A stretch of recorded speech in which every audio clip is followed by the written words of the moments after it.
सुनाते हैं जिसको सुनकर के कलेजा मुंह को आएगा और अपने परमात्मा की समर्थता का आज भी आपके समक्ष वो प्रमाण होगा। अभी एक भक्त है रणधीर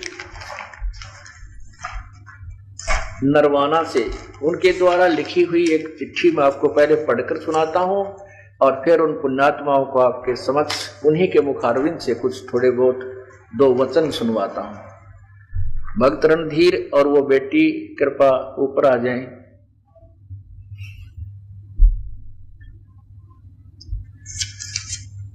अब इसमें इनके द्वारा लिखी हुई ये पत्र आपको सुनाता हूं, ध्यानपूर्वक सुने।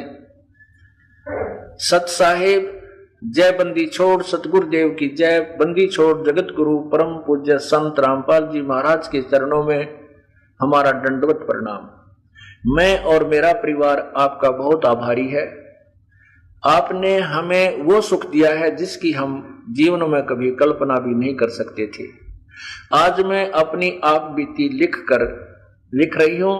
मैं 2 महीने से बीमार चल रही, जब तक तो इस बेटी ने नाम भी नहीं लिया था। ये दास रोहतक जेल में था, उस समय की बात बता रही। कहते हैं गेल गेल लग गया फिर जब लग धरती आकाश। अपनी पुण्यात्मा के परमात्मा ऐसे साथ रहता है।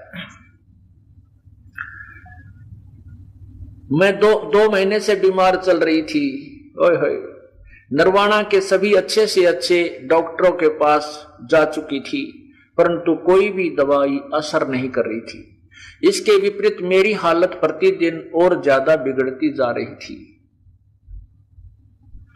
30 जून 2007 कबीर साहब की जयंती के दिन जब मैं रात को लेटी हुई थी, सो रही थी और परिवार सो रहा था, उस समय कबीर परमेश्वर आए और मुझे हाथ में कुछ देकर चले गए।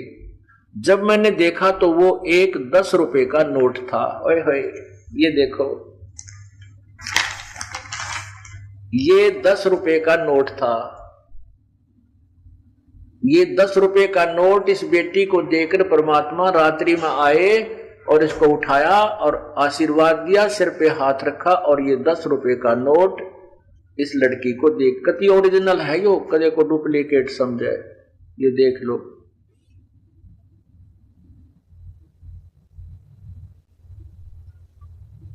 ये 10 रुपए का नोट। ये इसको देखो, ये पहचान करते हैं, ये भी 2 की 9 है। और ये नंबर देखो इस नोट का। और ये भी कमाल है कि 764,060। और जब इस लड़की का 10वीं का रोल नंबर आया, 10वीं का जो रोल नंबर आया एग्जाम का, वो भी इस अंक से मिलता जुलता है बहुत। और ये देखिएगा, ये रोल नंबर है इस लड़की का 10वीं का। इसमें 764 और 6 ये अंक तकरीबन मिलते जुलते हैं सारे।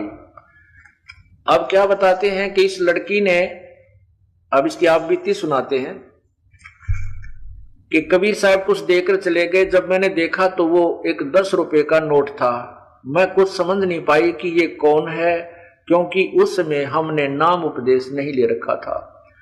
मैंने वो नोट गद्दे के नीचे रख दिया। जब सुबह सारा परिवार उठा तो मैंने अपने दादाजी जो कि बाहर सो रहे थे उनसे पूछा कि कल रात को जो सफेद कपड़े पहने हुए एक दाढ़ी वाला बाबा आया था, उसको देखा था क्या? तो उन्होंने कहा, दादाजी ने कहा कि यहां कोई बाबा नहीं आया, तू अस्वस्थ है इसलिए तुम्हें दिखाई दे रहा है, ये उठपटांग दिख रहा है। मेरी बात पर कोई विश्वास नहीं कर रहा था। फिर मैंने वो नोट बेड के गद्दे के नीचे से निकाला और दिखाया। ये नोट मुझे वो बाबा जी देकर गए और मेरे सिर पर हाथ देकर चले गए। फिर मैंने देखा कि अंदर से जो जाली के कवाड़ थे जहां मैं सो रही थी, वो अंदर